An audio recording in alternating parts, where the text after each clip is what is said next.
The massive warchamber of the Galactic Coalition fell silent as Admiral Vextar's 6 arms drooped in defeat. The holographic display before them showed nothing but red enemy territory stretching across 3/4 of known space. The Zephyrian Empire had crushed everything in their path for the past 50 years, their biomechanical ships cutting through Coalition defenses like plasma through paper. "The Outer Rim colonies are gone," reported Commander Sela, her blue skin pale with exhaustion. The Altarians' usual confidence had withered away after months of constant retreats. Kepler Station, New Haven, the mining worlds of Sector 7, all destroyed or captured. Around the circular table, representatives from dozens of species sat in stunned silence. The proud Corellians, known throughout the galaxy for their military prowess, stared at their clawed hands. The brilliant Nexari, whose technology had once seemed unstoppable, flickered their bioluminescent patterns in patterns of despair. Even the ancient Vorthak, who had lived through countless conflicts, seemed to have aged decades in the past few months.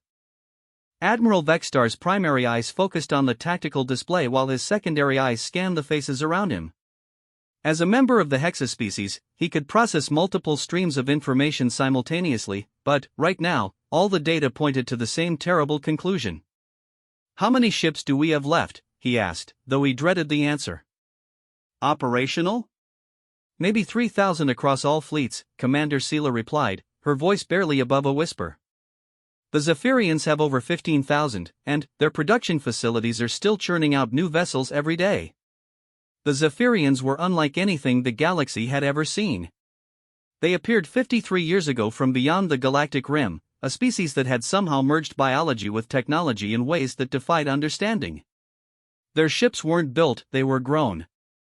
Their weapons adapted mid-battle. Their soldiers healed from wounds that would kill any other species. But it wasn't just their technology that made them terrifying. It was their philosophy.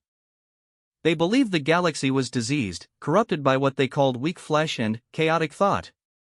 Their solution was simple: absorb or destroy everything that didn't meet their standards of perfection. "What about the research projects?" asked Dr. Thran, the Nexari scientist whose skin patterns had long since faded to the dull gray of hopelessness. "The quantum disruptors? The temporal shields?" "All failures," Vextar replied. "We've thrown our best minds and our most advanced technology at them. Nothing works. Their ships adapt too quickly. Their biotech evolves faster than we can develop countermeasures." The truth was crushing. The Coalition had been formed 200 years ago as a peaceful alliance of species dedicated to exploration, trade, and mutual protection.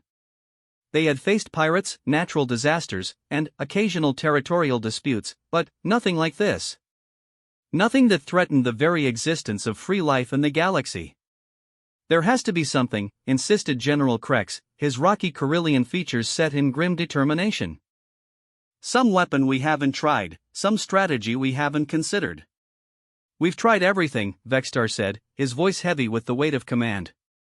"Conventional warfare, guerrilla tactics, biological weapons, energy weapons, even attempted diplomatic contact. They don't negotiate. They don't retreat. They just consume." The room fell silent again. Outside the massive viewport, the stars seemed dimmer somehow, as if the advancing Zephyrian front was literally draining the light from the universe. In the distance, refugee ships continued to arrive, battered vessels carrying the survivors from the latest fallen worlds. "Sir," came a voice from the communications officer, a young Altarian named Kem. His blue skin was flushed with excitement, which seemed almost inappropriate given the circumstances. "I'm receiving a transmission. It's not coming from any known Coalition frequency." Vextar's attention snapped to the officer.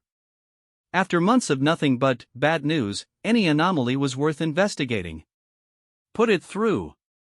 The holographic display flickered, then stabilized to show a figure that made every being in the room lean forward.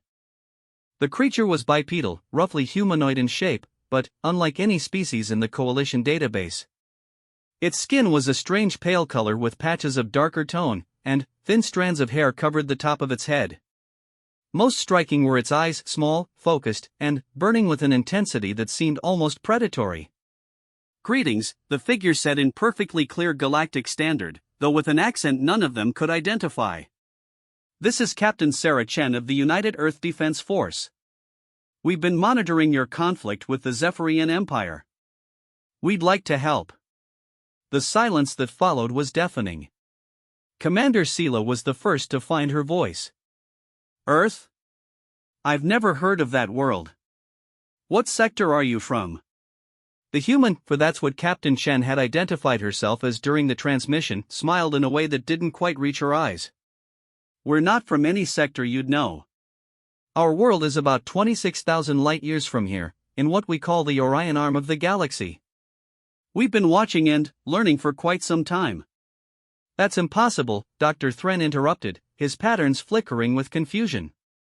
"There are no inhabited systems in that region. We would have detected them." "You would have detected them if they wanted to be detected," Shen replied calmly. "My species has a saying, it's better to remain silent and be thought a fool than to speak and remove all doubt. We preferred to observe before making contact." Admiral Vextar studied the transmission carefully.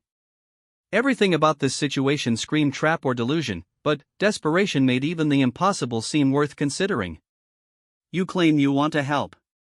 What could your species possibly offer that our combined civilizations cannot provide?" Captain Chen's expression shifted, and, for a moment, something cold and dangerous flickered in her eyes. "Admiral, may I ask how long your people have been at war with the Zephyrians?" 53 years, Vextar replied automatically. "And, in that time, how many casualties have you suffered?" The question hit like a physical blow. Commander Sela consulted her datapad with shaking hands. "Approximately 40 billion across all species. Military and civilian combined." 40 billion, Chen repeated softly. "We've been studying your conflict, Admiral. Analyzing your tactics, your technology, your strategies. And we've reached a conclusion that might surprise you." "Which is?" General Krex demanded, his rocky features skeptical. "You're not fighting a war," Chen said simply. "You're being hunted. The Zephyrians see you as prey, not as opponents. They're not trying to defeat you in battle, they're trying to process you. Like a farmer harvesting crops." The comparison sent chills through the assembled leaders. It was uncomfortably accurate. The Zephyrians didn't just destroy worlds, they transformed them, converting both organic and technological matter into something alien and wrong. "Your species fights like civilized beings," Chen continued. "You have rules of engagement, codes of conduct, moral limitations. You try to minimize casualties and protect civilian populations. These are admirable qualities, but they're also why you're losing. Are you suggesting we abandon our principles?" Dr. Thren asked, his patterns flickering with indignation. "I'm suggesting that sometimes, to protect what you value most, you have to be willing to do things that make you uncomfortable." Chen's image leaned forward slightly. "My species knows something about fighting impossible wars, Admiral.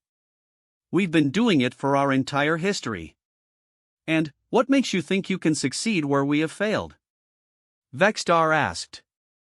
Captain Chen was quiet for a long moment, and, when she spoke again, her voice carried a weight that seemed to press against the very air in the chamber. "Because we understand something about the Zephyrians that you don't. They think they're the ultimate predators, the perfect fusion of biology and technology. But they've never encountered a species like humanity. What makes your species so special?" Commander Sela asked, though there was more hope than skepticism in her voice now. "We're not special," Chen replied, and that cold smile returned. "We're just very, very good at killing things that try to kill us.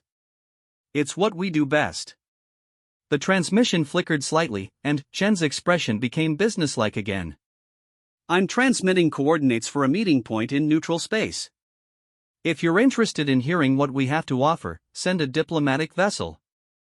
Come alone, and come prepared to discuss things that might challenge your preconceptions about warfare."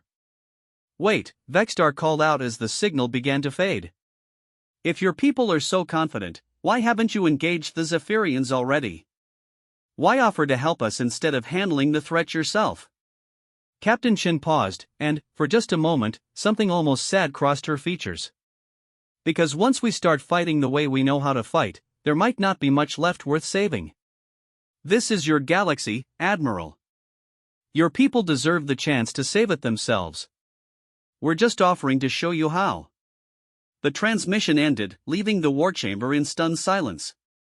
The holographic display returned to the tactical overview, showing the same sea of red that had dominated their discussions for months. But, now, for the first time in longer than any of them could remember, there was something else in the room. Hope. "Sir," Commander Sela said quietly, "what are your orders?" Admiral Vextar stared at the coordinates that had appeared on his personal display.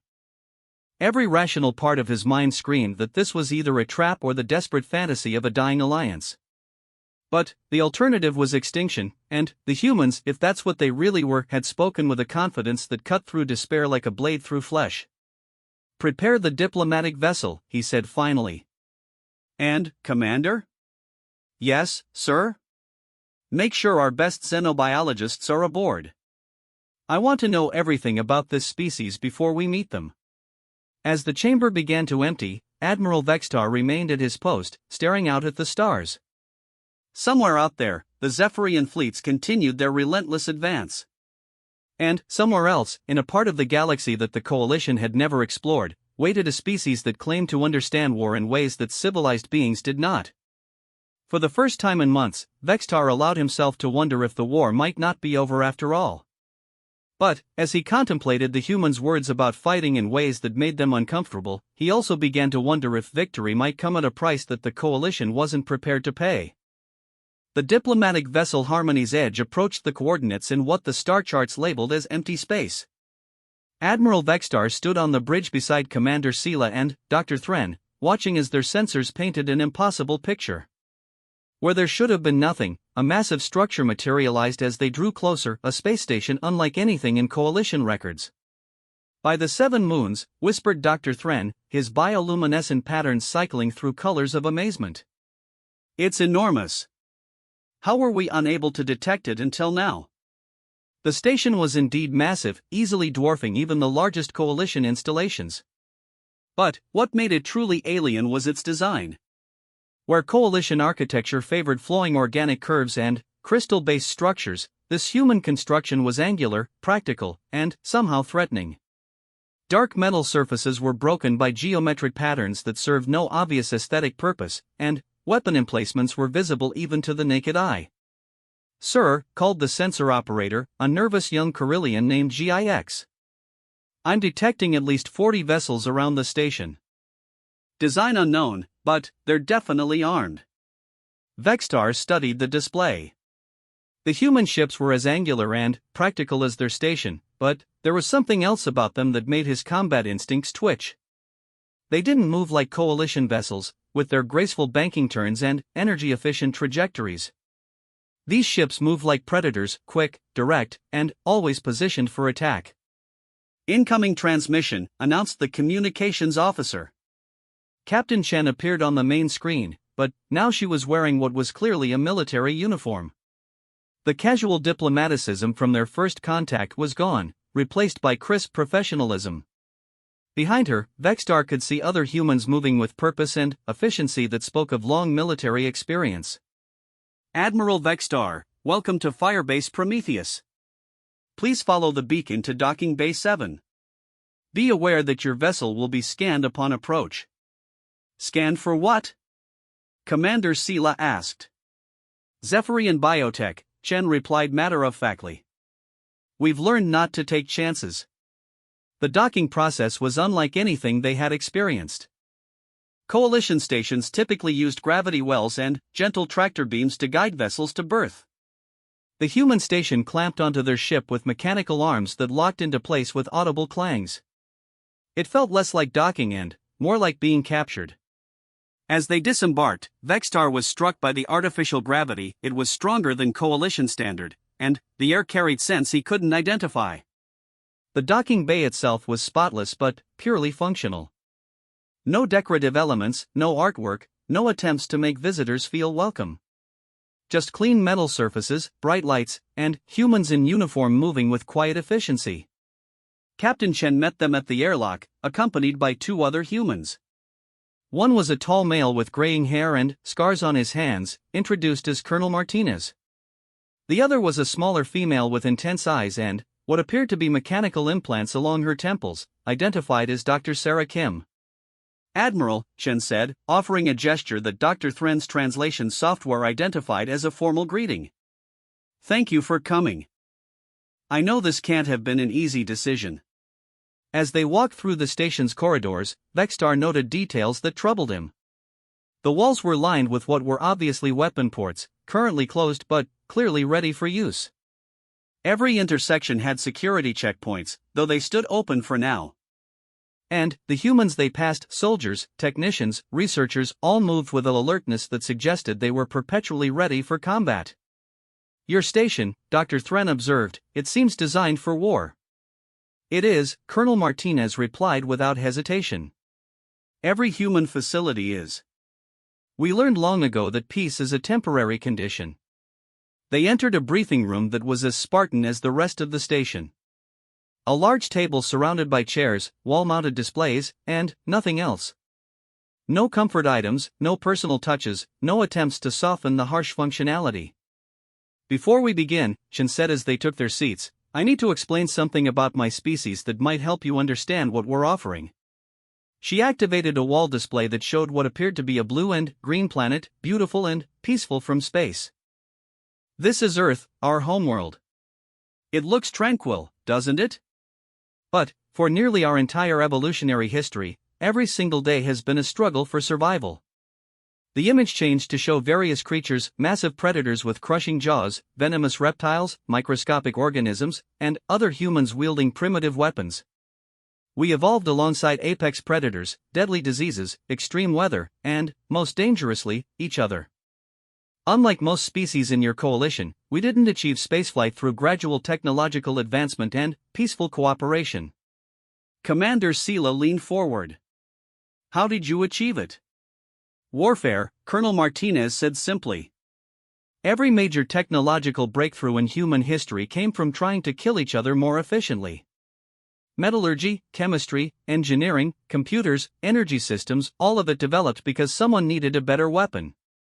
Dr. Kim activated another display showing human conflicts throughout history. The coalition representatives watched in fascination and horror as primitive humans with simple tools gradually developed more sophisticated methods of destruction, culminating in weapons capable of sterilizing entire planets. By the time we reached space, Chen continued, we had fought approximately 14,000 major wars. We had developed chemical weapons, biological weapons, nuclear weapons, and worse things that we don't discuss with peaceful species. We had turned warfare into a science more precise than your medical techniques. That's horrifying, Dr. Thren whispered, his patterns cycling through colors of distress. Yes, it is, Chen agreed.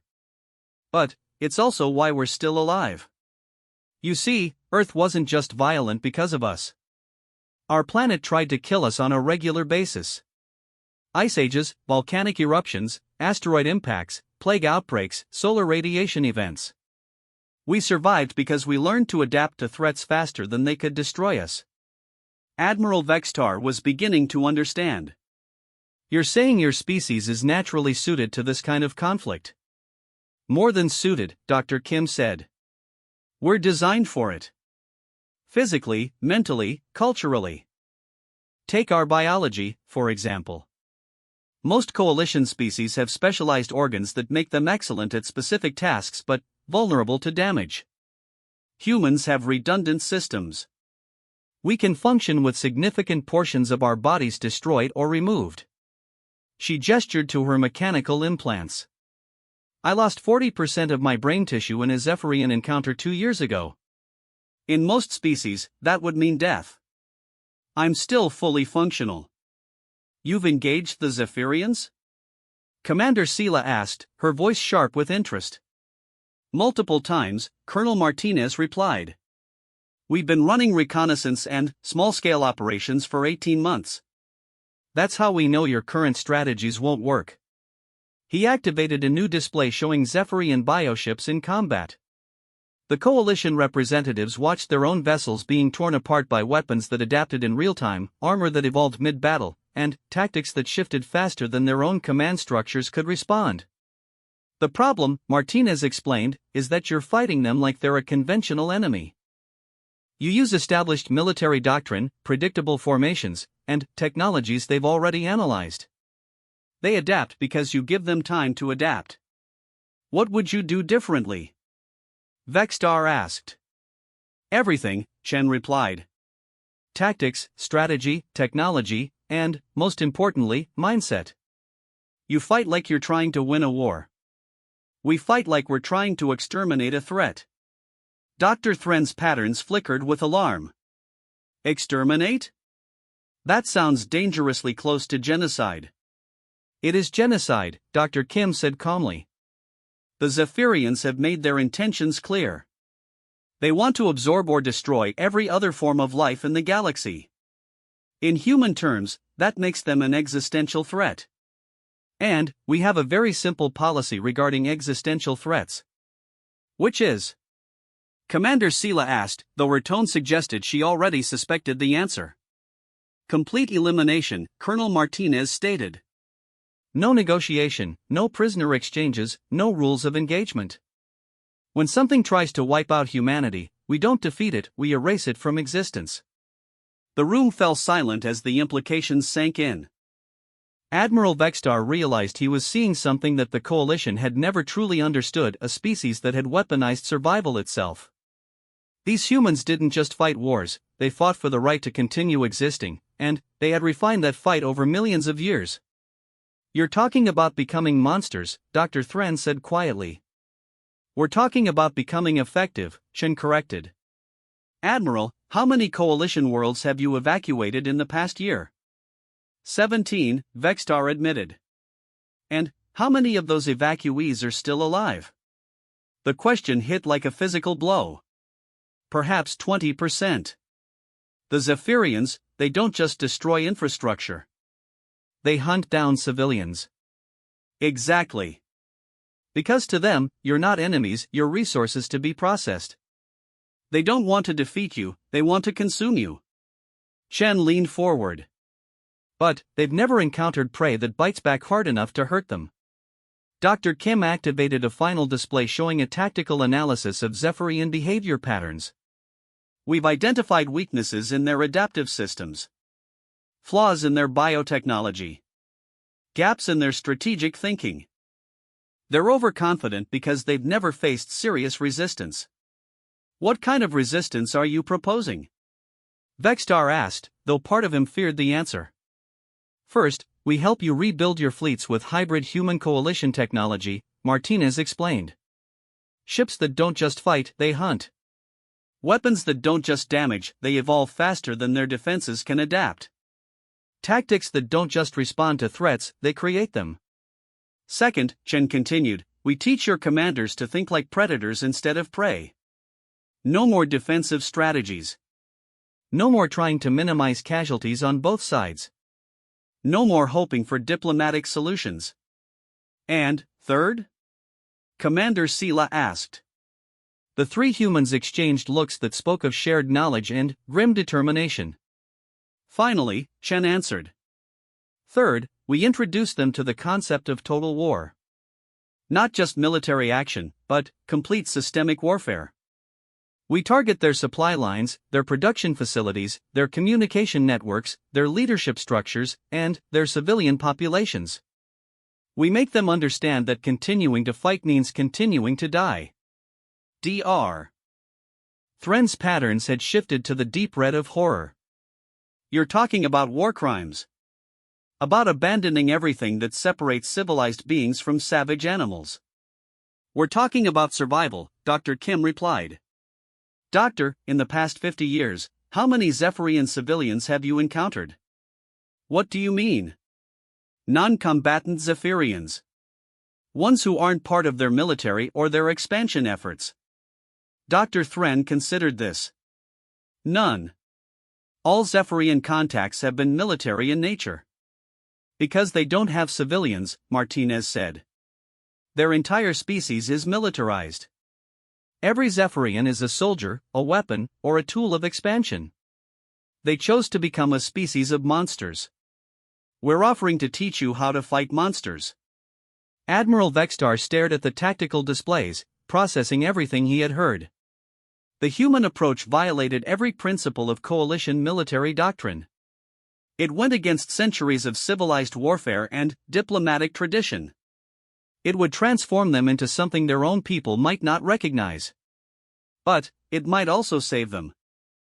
If we agree to this, he said slowly, what guarantees do we have that your methods won't turn us into something as bad as the Zephyrians?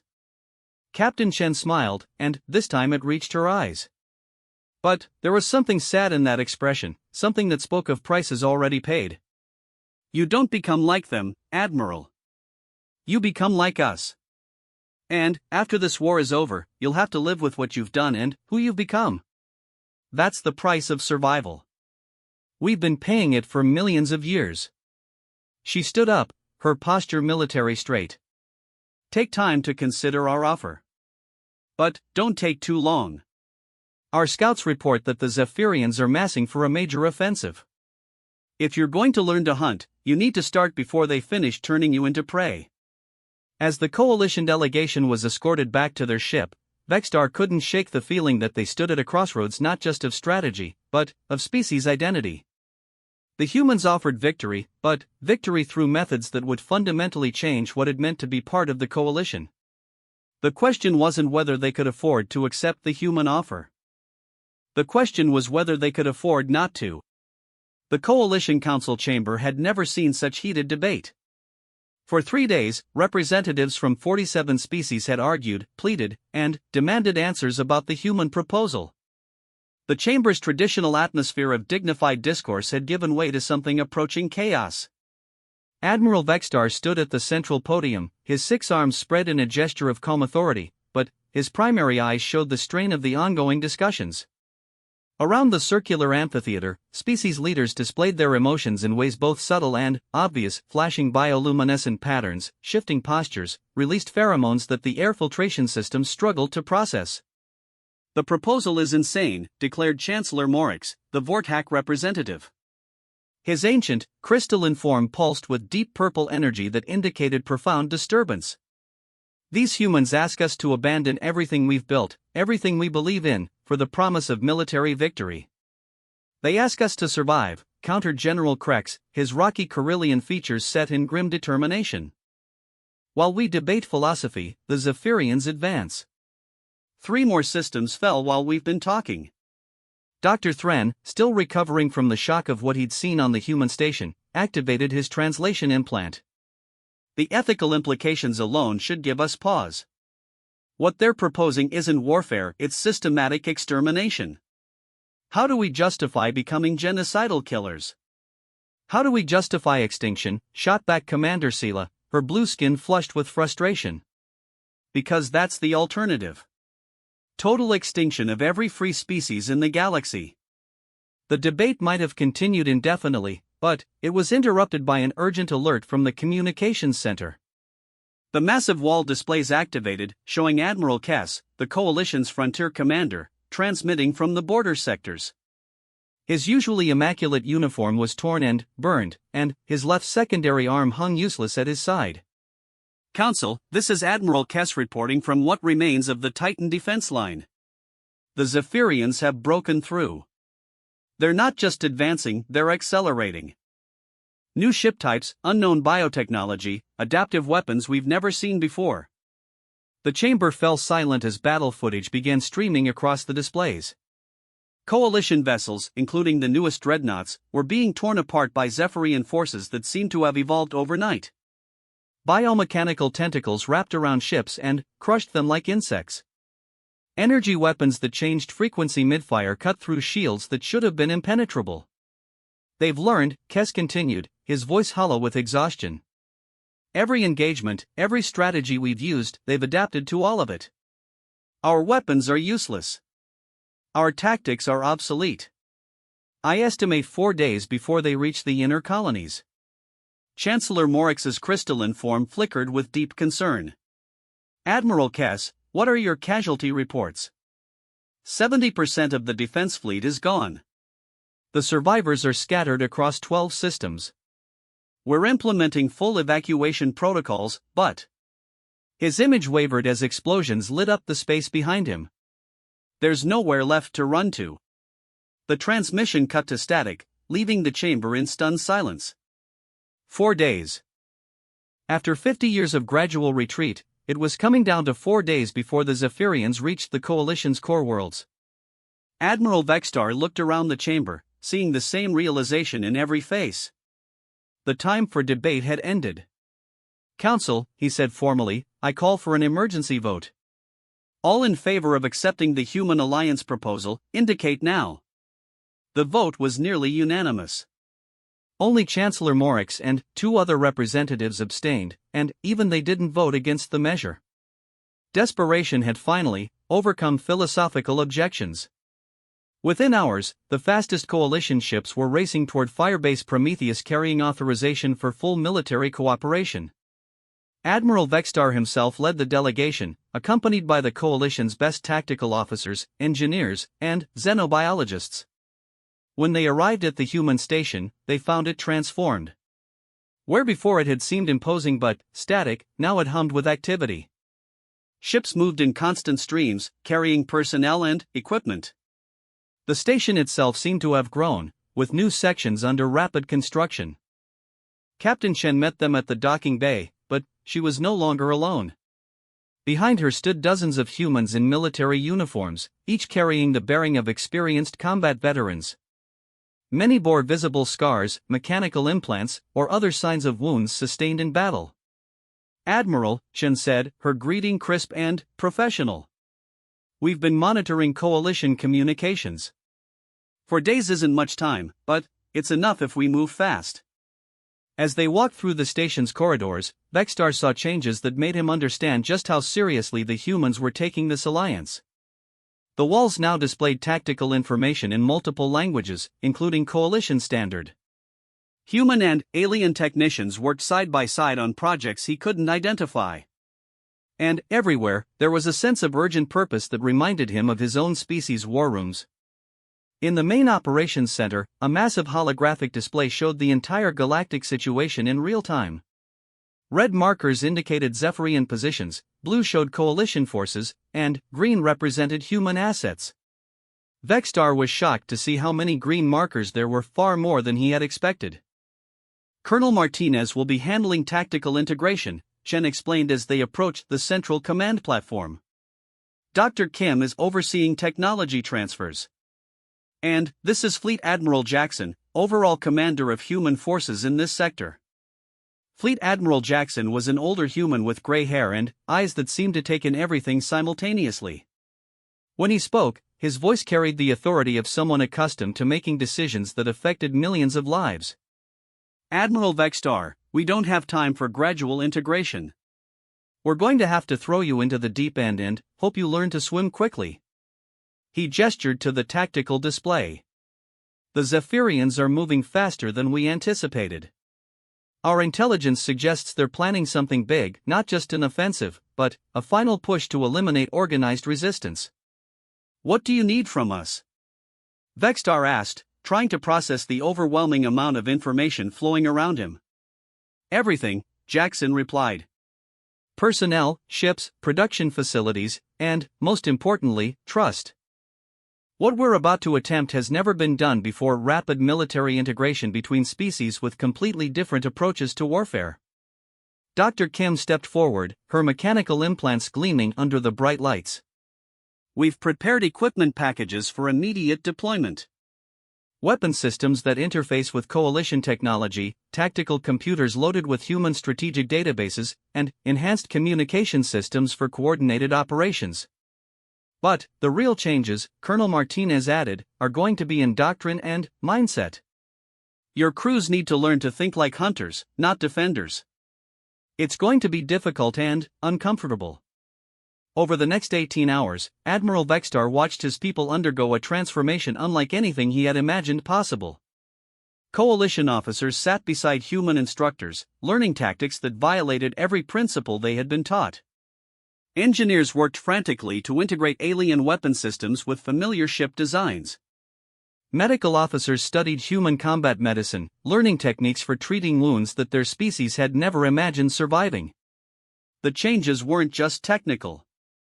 Vexstar watched as his normally diplomatic communications officers learned to speak in the harsh, direct language of military efficiency. He saw his tactical staff abandon elegant strategic formations in favor of aggressive attack patterns designed to inflict maximum damage. Most disturbing of all, he observed as his people began to internalize the human concept of total warfare. "It's not about being cruel," explained Commander Sarah Morrison, a human instructor working with coalition strategic planners. "It's about being effective. Every system the Zephyrians use to support their war effort becomes a legitimate target. Their production facilities, their supply lines, their command structures, everything." Commander Sela, looking exhausted but determined, raised her hand. "What about their civilian populations? Surely there must be non-combatants." Morrison's expression grew cold. "Intelligence indicates that Zephyrian society is completely militarized. Every individual is either a soldier, a support technician, or a biological component of their war machine. There are no innocents in their system because they chose to eliminate innocence." The briefings continued around the clock, interrupted only by increasingly urgent reports from the frontier. Admiral Cass and the surviving coalition forces were fighting running battles across 3 sectors, buying time with their lives while the new alliance prepared its response. But, even as Vexstar watched his people adapt to human warfare doctrine, he began to see disturbing changes. Officers who had once been thoughtful and measured in their decisions became aggressive and impatient. Tactical discussions that had been civil exchanges of ideas turned into harsh debates about optimal target selection. Most concerning of all, he noticed that some of his people were beginning to display the same cold efficiency he had observed in the humans. "Are we becoming like them?" he asked Captain Chen during a brief break in the preparations. Chen considered the question seriously. "You're becoming like us," she said finally. "Whether that's good or bad depends on whether you survive this war and what you choose to do afterward." "And if we become too much like you? If we lose what made us, us? Then, you'll have traded your identity for existence," Chen replied. "Every species makes that choice differently. Some find ways to preserve who they were. Others discover that who they become is actually better than who they were. And some." She paused, something sad flickering in her eyes. "Some don't survive the transition." Before Vexstar could respond, alarms began sounding throughout the station. The central display flashed red as new intelligence data streamed in. Admiral Kess's voice, strained and desperate, filled the command center. "All coalition forces, this is Admiral Kess. The Zephyrians have deployed something new. Massive bioships, larger than anything we've encountered. They're not just destroying our positions, they're consuming entire asteroids, moons, anything with raw materials. It appears they're building something." The display zoomed in on sensor readings that showed Zephyrian constructs unlike anything in the database. Organic shapes the size of small planets, with energy signatures that defied understanding. Fleet Admiral Jackson studied the data with the calm focus of someone who had seen the impossible before. "World Eaters," he said quietly. "We theorized they might have them, but hoped we were wrong." "What are World Eaters?" Dr. Thren asked, his bioluminescent patterns cycling through colors of fear. "Self-replicating construction platforms," Dr. Kim explained. "They consume planets to build fleets. If they finish even one, they'll be able to overwhelm any conventional defense." "How long do we have?" Vexstar asked. Jackson consulted with his technical staff for several minutes before turning back to the coalition representatives.